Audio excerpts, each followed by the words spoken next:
Hello students, welcome to our channel improve with Deep. আজকের ভিডিওতে আমরা ভারতরত্ন 2024 এই রিলেটেড যে সমস্ত কোশ্চেনগুলো তোমাদের পরীক্ষায় আসতে পারে সেই সমস্ত কোশ্চেনগুলো আলোচনা করব। এই ক্লাসে আমরা মূলত 35+ কোশ্চেন আলোচনা করব, ঠিক আছে। এই যে ভিডিওটা সেটা SSC, PSC, railway, group D এছাড়াও যে সমস্ত কম্পিটিটিভ এক্সামে আমাদের জিকে এবং কারেন্ট অ্যাফেয়ার্স জিজ্ঞেস করে সেই সমস্ত পরীক্ষাগুলোর জন্য এই ভিডিওটা কিন্তু খুবই ইম্পর্টেন্ট। এই যে ক্লাসটা হবে এই ক্লাসের পিডিএফ কিন্তু আমাদের অ্যাভেলেবেল রয়েছে। সেই পিডিএফটা তোমরা কিভাবে ডাউনলোড করতে পারবে সেটা ভিডিও লাস্টে আমি বলে দেবো, ঠিক আছে। তো চলো দেখা যাক কি বলছে। দেখো, ফার্স্ট কোশ্চেন বলছে ভারতের সর্বোচ্চ নাগরিক পুরস্কার কোনটি? সর্বোচ্চ ভারতের নাগরিক পুরস্কার হচ্ছে ভারতরত্ন। পাশে ছবিটা তোমরা দেখতে পাচ্ছ, ঠিক আছে। দেখো, দুয়ের দাগে বলছে ভারতের সর্বোচ্চ নাগরিক পুরস্কার ভারতরত্ন প্রথমবার কবে দেওয়া হয়েছিল? মনে রাখবে 1954 সালে কিন্তু ভারতরত্ন ফার্স্ট টাইম দেওয়া হয়েছিল, ঠিক আছে। নেক্সট দেখো কি বলছে, ভারতরত্ন পুরস্কার সর্বপ্রথম কাদের দেওয়া হয়েছিল? দেখো, ইনি হচ্ছেন শ্রী রাজা গোপালাচারী, ঠিক আছে। আর ইনি হচ্ছেন এস রাধাকৃষ্ণন বা সর্বপল্লী রাধাকৃষ্ণন। আর ইনি হচ্ছেন চন্দ্রশেখর ভেঙ্কটরমন বা সিভি রমন, ঠিক আছে। তাহলে শ্রী রাজা গোপালাচারী, সর্বপল্লী রাধাকৃষ্ণন এবং চন্দ্রশেখর ভেঙ্কটরমনকে প্রথম কিন্তু আমাদের ভারতরত্ন দেওয়া হয়েছিল। সেটা কবে? এক্ষুনি পড়লাম 1954 সালে, ঠিক আছে, 1954 সালে। দেখো নেক্সট কি বলছে, বিহারের কোন পূর্ব মুখ্যমন্ত্রীকে মরণোত্তর ভারতরত্ন পুরস্কার 2024 দ্বারা সম্মানিত করা হয়েছে? দেখো, কর্পূরী ঠাকুর ইনি হচ্ছেন বিহারের আমাদের মুখ্যমন্ত্রী ছিলেন। কতবার মুখ্যমন্ত্রী ছিলেন? মনে রাখবে, ইনি দুবার মুখ্যমন্ত্রী ছিলেন, কর্পূরী ঠাকুর, ঠিক আছে। আচ্ছা, মরণোত্তর কথার অর্থ কি? মরণোত্তর কথার অর্থ হচ্ছে এমন কিছু, মরণোত্তর পুরস্কার মানে এমন কোনো ব্যক্তি যিনি মারা গেছেন, ঠিক আছে, যিনি মারা যাওয়ার পরে ওই পুরস্কারটা পাচ্ছেন তাকে আমরা বলি মরণোত্তর পুরস্কার, ঠিক আছে। তাহলে কর্পূরী ঠাকুর পেয়েছিলেন, ঠিক আছে। আর তিনি দুবার বিহারের মুখ্যমন্ত্রী ছিলেন। নেক্সট দেখো কি বলছে, কর্পূরী ঠাকুর কতবার বিহারের মুখ্যমন্ত্রী ছিলেন? দুইবার, অলরেডি আমি বলে ফেলেছি। দেখো, চলে আসছি পরের কোশ্চেনে। কি বলছে, ভারতরত্ন পুরস্কার কে প্রদান করেন? এই যে ভারতরত্ন পুরস্কারটা প্রদান করেন কিন্তু ভারতের রাষ্ট্রপতি বা প্রেসিডেন্ট। ভারতের রাষ্ট্রপতি বা প্রেসিডেন্ট কিন্তু এই ভারতরত্ন পুরস্কারটা কিন্তু তুলে দিয়ে থাকে, ঠিক আছে। তাহলে রাষ্ট্রপতি। তারপরে দেখো কি বলছে যে দ্রৌপদী মুর্মু ভারতের কততম রাষ্ট্রপতি? 15তম রাষ্ট্রপতি হচ্ছে দ্রৌপদী মুর্মু। কেন দ্রৌপদী মুর্মু সম্পর্কে জানছি? কারণ দ্রৌপদী মুর্মু কিন্তু আমাদের কি বলে ভারতরত্ন পেয়েছে, ঠিক আছে, তাই তো। দেখো নেক্সট কি বলছে, নেক্সট বলছে, দেখো এক মিনিট, নেক্সট বলছে দেখো 1954 সালে ভারতরত্ন পুরস্কার কে প্রতিষ্ঠা করেন, মানে চালু করেছিলেন কে? দেখো, ডক্টর রাজেন্দ্র প্রসাদ কিন্তু আমাদের প্রথম 1954 সালে ভারতরত্ন পুরস্কার চালু করেছিলেন, ঠিক আছে। নেক্সট দেখো কি বলছে, ভারতের প্রথম রাষ্ট্রপতি কে ছিলেন? এই ডক্টর রাজেন্দ্র প্রসাদ ছিলেন কিন্তু প্রথম ভারতের রাষ্ট্রপতি। এই জন্যই আমাদের কিন্তু এই যে ভারতরত্নটা কিন্তু আমাদের প্রেসিডেন্ট বা রাষ্ট্রপতি কিন্তু দিয়ে থাকে, ঠিক আছে। আর রাজেন্দ্র প্রসাদ চালু করেছিলেন কত সালে? না 1954 সালে। আর তখন তিনি ছিলেন কিন্তু ভারতের প্রেসিডেন্ট, ঠিক আছে। তিনি ছিলেন ফার্স্ট প্রেসিডেন্ট অফ ইন্ডিয়া, ঠিক আছে। দেখো নেক্সট কোশ্চেন কি বলছে, 2024 পর্যন্ত মোট কতজন রাষ্ট্রপতি ভারতরত্ন পুরস্কারে সম্মানিত হয়েছেন? মোট 6জন এ পর্যন্ত রাষ্ট্রপতি কিন্তু ভারতরত্ন পুরস্কার পেয়েছেন, ঠিক আছে। নেক্সট বলছে দেখো, ডক্টর এপিজে আব্দুল কালাম কবে ভারতরত্ন পুরস্কারে সম্মানিত হন?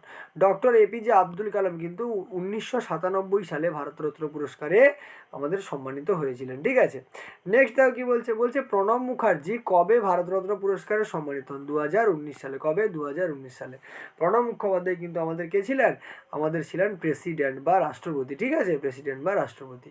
কি বলছে দেখো, ডক্টর রাজেন্দ্র প্রসাদ কবে ভারতরত্ন পুরস্কারে সম্মানিত হন? 1962 সালে, ঠিক আছে। তাহলে চালু করেছিলেন কিন্তু ইনি, ডক্টর রাজেন্দ্র প্রসাদ, কত সালে? না 1954 সালে। নিজে কবে ভারতরত্ন পেয়েছিল? না 1962 সালে ভারতরত্ন পেয়েছিল। নেক্সট দেখো কি বলছে, ভারতরত্ন পুরস্কারে সম্মানিত সবচেয়ে যুব ব্যক্তি কি, মানে সব থেকে কম বয়সে কোন ব্যক্তি ভারতরত্ন পুরস্কার পেয়েছিল? তিনি হলেন সচিন রমেশ তেন্ডুলকার বা সচিন তেন্ডুলকার, ঠিক আছে, গড অফ ক্রিকেট। তারপরে দেখো কি বলছে, ক্রীড়া জগতে ভারতরত্ন পাওয়া প্রথম ব্যক্তিকে? ইনি ছিলেন সচিন রমেশ তেন্ডুলকার, এক্ষুনি বললাম। আর এনার বয়স ছিল কিন্তু সব থেকে কম, ঠিক আছে। নেক্সট বলছে সচিন রমেশ তেন্ডুলকার কবে ভারতরত্ন পুরস্কার পায়? 2014 সালে। সালটা মনে রাখবে, ইম্পর্ট্যান্ট, 2014 সালে, ঠিক আছে। নেক্সট বলছে ভারতরত্ন পুরস্কার পাওয়া প্রথম বৈজ্ঞানিক কে? না সিভি রমন বা চন্দ্রশেখর ভেঙ্কটরমন, ঠিক আছে। ইনি কিন্তু একজন বিশিষ্ট পদার্থবিদ, পদার্থবিদ মানে ফিজিসিস্ট ছিলেন, ঠিক আছে, কী ছিলেন, ফিজিসিস্ট বা পদার্থবিদ, ঠিক আছে, ফিজিসিস্ট বা পদার্থবিদ ছিলেন, ঠিক আছে। ইনি তোমার হচ্ছে রামন এফেক্ট, ঠিক আছে, কোন এফেক্ট, রামন এফেক্টের কিন্তু আবিষ্কর্তা, যাকে আমরা বলি যে রামন ক্রিয়া, ঠিক আছে, রমন ক্রিয়া বা রামন ক্রিয়া দুটোই বলা হয়ে থাকে। এই রামন ক্রিয়ার হচ্ছে আবিষ্কারক ছিলেন কিন্তু সিভি রমন, ঠিক আছে। নেক্সট দেখো কি বলছে, এক বছরে সর্বাপেক্ষা কতজন ব্যক্তিকে ভারতরত্ন পুরস্কার দেওয়া হয়। দেখো সর্বাপেক্ষা কিন্তু 3জনকে ভারতরত্ন এক বছর দেওয়া হয়, কিন্তু 2024 সালটা ব্যতিক্রম ছিল।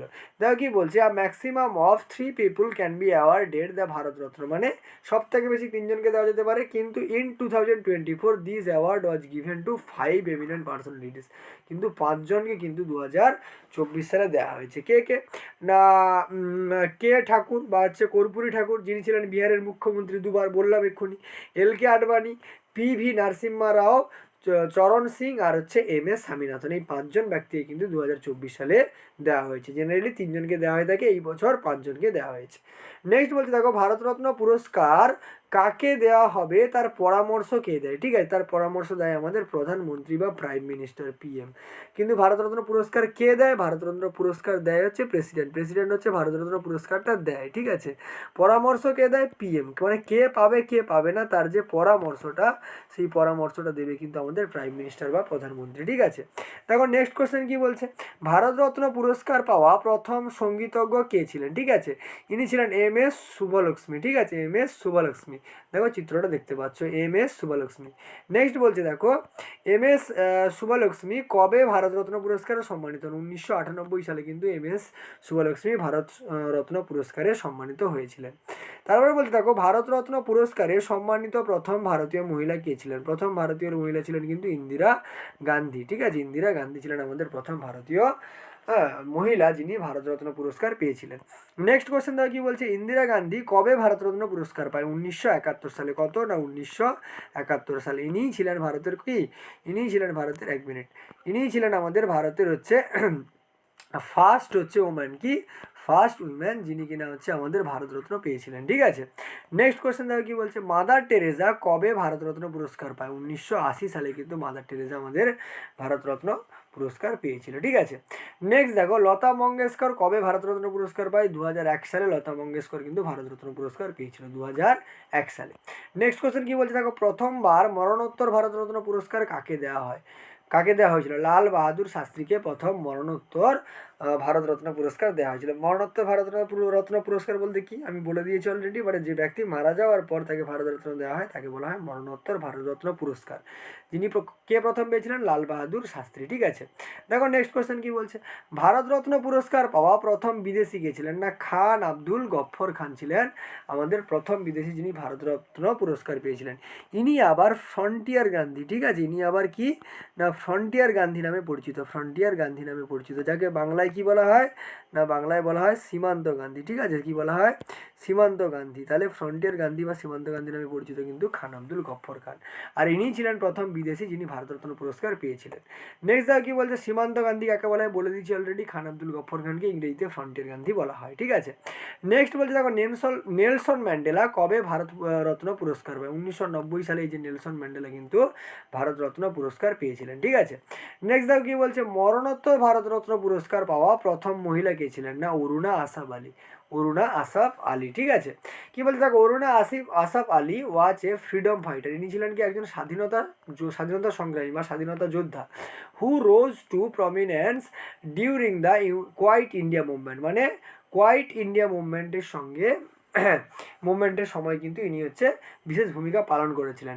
C is known as grand old lady of Indian independence, এটা খুব important, grand old lady of Indian independence নামে পরিচিত কিন্তু আমাদের এই অরুণা আসাফ আলী, ঠিক আছে। নেক্সট দেখো কি বলছে, নেক্সট বলছে অরুণা আসাফ আলী কবে ভারতরত্ন পুরস্কার পেয়েছিল। 1997 সালে কিন্তু ভারতরত্ন পুরস্কার পেয়েছিল। নেক্সট দেখো বলছে JR-D টাটা কবে ভারতরত্ন পুরস্কার পায়। 1992 সালে। ইনিই ছিলেন কিন্তু আমাদের টাটা গ্রুপের প্রতিষ্ঠাতা, ঠিক আছে, ইনিই ছিলেন কি টাটা গ্রুপের ফাউন্ডার বা প্রতিষ্ঠাতা JR-D টাটা 1992 সালে ভারতরত্ন পুরস্কার পেয়েছিলেন, ঠিক আছে। নেক্সট দেখো কি বলছে, নেক্সট বলছে ভারতরত্ন পুরস্কার পাওয়া প্রথম ভারতীয় প্রধানমন্ত্রী কে ছিলেন। জওহরলাল নেহেরু। মনে রাখবে ইনিই ছিলেন আমাদের ফার্স্ট হচ্ছে প্রেসিডেন্ট বা প্রধানমন্ত্রী। ঠিক আছে, নেক্সট বলছে মরণোত্তর ভারতরত্ন পুরস্কার দেওয়া কবে থেকে শুরু হয়েছিল? 1955 সাল থেকে। মানে 1954 সাল থেকে হচ্ছে ভারতরত্ন পুরস্কার দেওয়া স্টার্ট, আর 1955 সাল থেকে তোমার হচ্ছে কিন্তু তোমার মরণোত্তর ভারতরত্ন পুরস্কার দেওয়া শুরু হয়ে গিয়েছিল। ঠিক আছে, নেক্সট কোশ্চেন দেখো কি বলছে। নেক্সট কোশ্চেন বলছে ভারতরত্ন পুরস্কার কোথায় তৈরি হয়? আমাদের কিন্তু এটা আমাদের রাজ্যেই তৈরি হয়, পশ্চিমবঙ্গের কোথায়? আলিপুরে। পশ্চিমবঙ্গের আলিপুরে কিন্তু ভারতরত্ন পুরস্কার তৈরি হয়। ঠিক আছে, নেক্সট কোশ্চেন বলছে দেখো ভারতরত্ন পুরস্কার কত টাকার নগদ রাশি দেওয়া হয়? ভারতরত্ন পুরস্কারে কিন্তু কোনো রকম অর্থ দেওয়া হয় না, বারবার খেয়াল রাখবে, এতে কোনো প্রকার অর্থ কিন্তু দেওয়া হয় না। ঠিক আছে, তারপরে দেখো কি বলছে। বলছে ভারতের কোন উপপ্রধানমন্ত্রী ভারতরত্ন পুরস্কার 2024 দ্বারা সম্মানিত হলেন? না, লালকৃষ্ণ আদবানি। ঠিক আছে, লালকৃষ্ণ আদবানি কিন্তু ভারতরত্ন পুরস্কার দ্বারা সম্মানিত হয়েছেন। ইনি 2002 থেকে 2004 সাল পর্যন্ত আমাদের উপপ্রধানমন্ত্রী ছিলেন। ঠিক আছে, উপপ্রধানমন্ত্রী ছিলেন। ঠিক আছে, তো মোটামুটি আজকের ক্লাসে এই কটাই প্রশ্ন। ঠিক আছে, তোমাদের এই ভারতরত্ন পুরস্কার 2024 থেকে এই কটা কোশ্চেন মোটামুটি করে গেলে আশা করা যায় যে তোমাদের পরীক্ষায় কিন্তু কমন আসবে। ঠিক আছে, আচ্ছা, এই ক্লাসের হচ্ছে ফ্রি পিডিএফ আর হচ্ছে স্টাডি মেটেরিয়াল যদি তোমরা নিতে চাও তাহলে আমাদের টেলিগ্রাম চ্যানেলে জয়েন হতে হবে, সেখান থেকে কিন্তু তোমরা এর পিডিএফটা পেয়ে যাবে। টেলিগ্রাম চ্যানেলের লিঙ্ক ডিসক্রিপশন বক্সে দেওয়া আছে, সেখান থেকে জয়েন হতে পারো। আরেকটা কথা বলে রাখি, আমাদের জিকের সমস্ত ক্লাস কিন্তু এখানে চলছে, প্লাস কারেন্ট অ্যাফেয়ার্সের ক্লাসও চলছে। সঙ্গে সঙ্গে আমরা ইংলিশের হচ্ছে ভোক্যাবের ক্লাস কিন্তু শুরু করেছি, কিছুদিন পরে আমরা গ্রামার ক্লাস শুরু করব। তাছাড়া আমাদের ম্যাথের কিন্তু কনসেপ্ট মানে একদম বেসিক থেকে ধারণাগুলো পড়ানো হচ্ছে, তার সঙ্গে সঙ্গে প্র্যাকটিস সেটও কিন্তু চলছে। ঠিক আছে, এই সমস্ত ভিডিওগুলো তোমরা যদি ফ্রিতে পেতে চাও তাহলে আমাদের চ্যানেলটাকে অবশ্যই একটু সাবস্ক্রাইব করে দিও। ঠিক আছে, দেখা হবে পরের ভিডিওতে। চলো, টাটা।